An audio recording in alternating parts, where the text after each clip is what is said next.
ABM has set me free from marketing attribution overload, right? Which means the mindset shift has kicked in of I'm not looking to analyze just at kind of campaign-driven performance.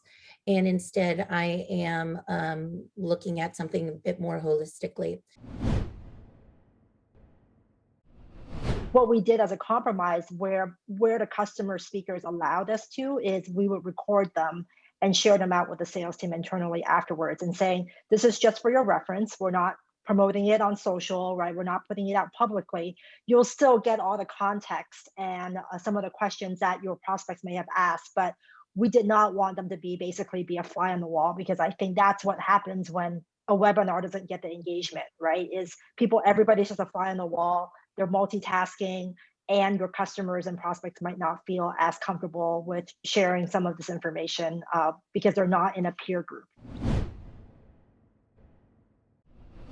One of the most underrated things that provide value to both customers and prospects is the opportunity for peer-to-peer learning and interaction.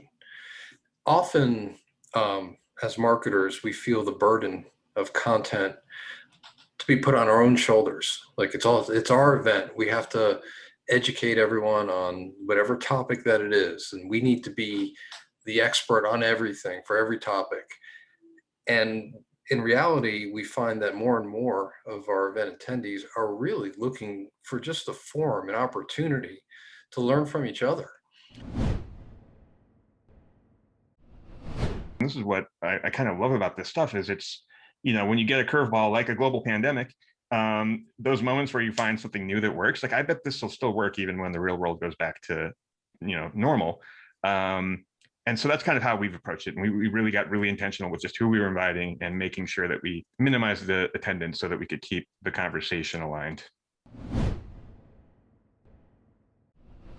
We've learned quickly that, virtual events really do help with, content creation, not only just following up from the event, but, key takeaways and learnings just on the topic of, whatever session or events you're hosting. And the biggest thing we've learned is to make sure you have all speakers and even attendees, depending on the size of the group, sign some sort of like publicity release form or give you like an approval via email that you can use quotes and you can use their logos and headshots in the video, because that really makes it so that you have unlimited usage of the content that comes out of the event.